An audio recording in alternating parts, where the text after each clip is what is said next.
I don't like the alt-right. I think the alt-right is a tiny little fringe, and it pales in comparison to the size of Black Lives Matter. I mean, Black Lives Matter is way bigger than the alt-right, but Black Lives Matters burn down buildings as well. The alt-right, I just think, is, you know, just a group of awful dweebs who got their butts kicked in high school, and so they try to align themselves with an authoritarian ideology because they think it gives them the brass that they lacked when they were seniors.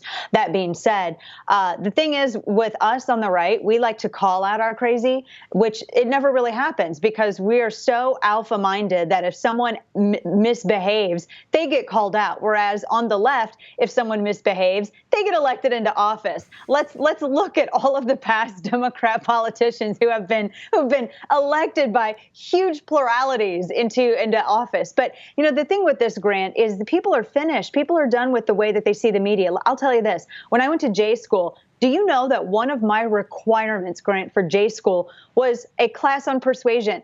I had to take a class on persuasion, a persuasion class. That was a prerequisite for one of my other classes to get my degree.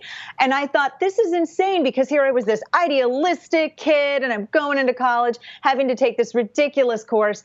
And then I realized, of course, now out in the real world, that's really what so much of mainstream media is. It's just bad news is propaganda. Misreporting is propaganda. Omission is propaganda. It is all a form of bias. People have seen it on NBC. They see it in movies. They see it in music. They see it absolutely everywhere. And so when everything that they have been told by a mainstream media hits the reality wall with a particular political candidate like the president-elect, they don't know what to do. People are cheering for that. They are seeing someone put into words with the same tone and energy that they have felt all this time towards the media, all the things that these people have wanted to say towards the media, but they haven't, because they knew that they wouldn't have been heard. Mm-hmm. That's one of the reasons that this is resonating. And the media, Grant, and I'll finish with this, the media is now starting to see their ability to shame people for dissent completely disappear. It is a beautiful thing.